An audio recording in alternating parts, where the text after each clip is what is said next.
Hey guys, it's Jozy here with another video. Come here to give some great value, some big nuggets. If you don't know who I am, my name is Jozy. I own a agency / partnership where we work with agencies doing $20,000 plus per month and help them scale to $100,000 per month in 3 to 6 months. And today I want to use one of the biggest concepts that we actually use in our agency ourselves and for our clients to generate these appointments. And this thing called feedback loops. Now, feedback loops look something a bit more like this. So you've got action here, you've got the effect of that action, and then you've got feedback to make sure that, of course, if the action was positive, do more of the action. If it was negative, see what you can change to improve the effect, really. And I wanted to kind of talk to you through like what my personal experience was like using feedback loops and how I kind of like used it in terms of agency wise and how we use it in terms of the clients. Now, before using feedback loops, I felt like my way of thinking about business, about like agency in general, was a bit more of an emotional state. Like I'll wake up one day and I'll like just something won't go my way. Let's say I didn't get any bookings that day. I'll be like, what's going on? Like, is my campaign really rubbish? Like, what's going on? Is my niche saturated? That's what I always used to think. Is my niche saturated? And I was like, oh my days, like, is the business gonna burn to bits? And then I was like, of course, researching, of course, why am I thinking like this? And it was just, I think one of these, I listened to like a Sam Ovens video, and it was just more of like system thinking more of like a scientist rather than being more of a reactional thinker. And then that got me back in terms of it, because before this agency, I was like studying to be like a mechanical engineer. And that really kind of like shook my head back to like, oh my days, this whole thing is just a science experiment, really. And that's why I started looking at like campaigns and like all this marketing. It's just like no one knows what works. Some people have 80% idea what works, but no one really knows until you really test it and you really start testing and testing. So then after I turned my view of this whole kind of game in terms of generating more bookings, in terms of business in general, just became more of like a science experiment. And with science experiment, you need a lot of variables to test. It's like giving me back to like secondary school science, but and then I really just started breaking down the aspects of an agency and what like an offer itself. So the first thing I broke down was the offer itself, the ICP, so who am I targeting with this offer, the channel, where am I speaking to them, the booking process, how am I following up with them to make sure that they actually book on a call with me.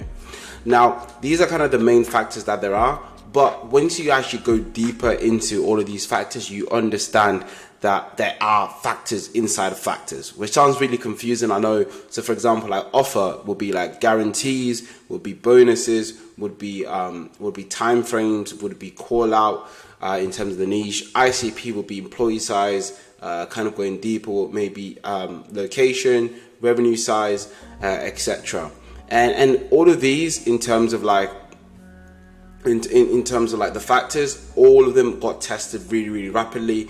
And I was really more of seeing this, how would it play out? So if I just tweaked the offer, kept the niche the same, how would that affect the outcome?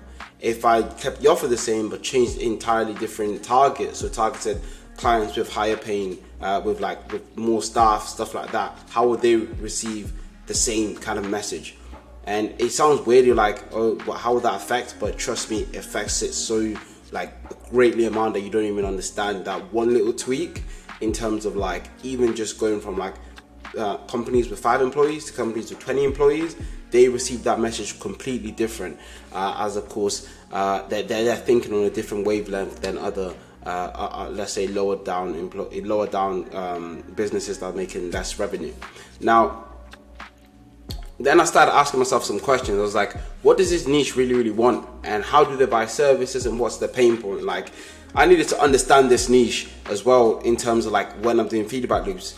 And the easiest way I found to do the best market research is to ask the niche itself, like, what do you guys want?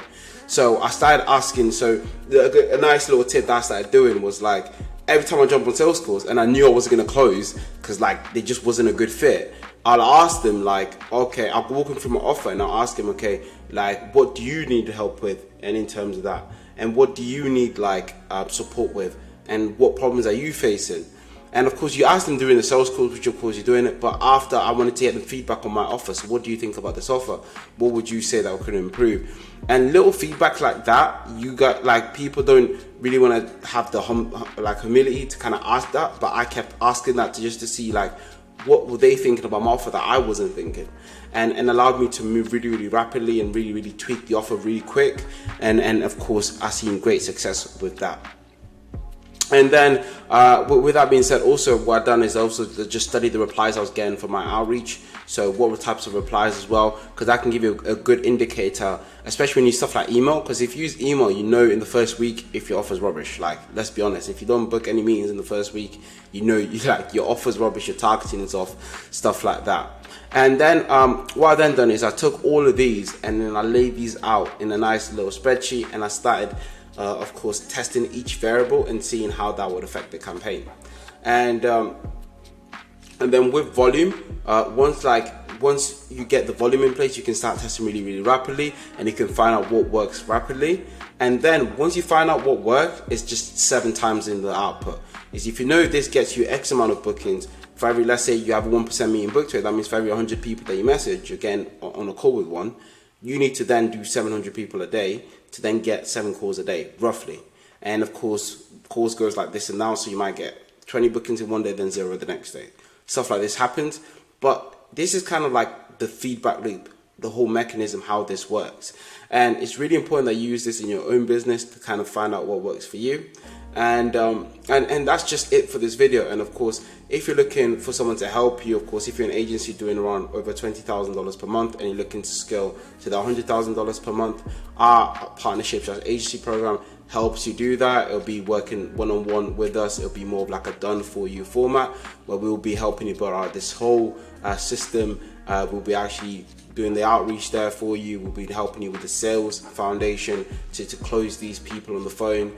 And if you're interested in a program such as that, there is a scheduling link for the calendar below to speak to one of me or one of our team members to see if we may be a good fit for each other.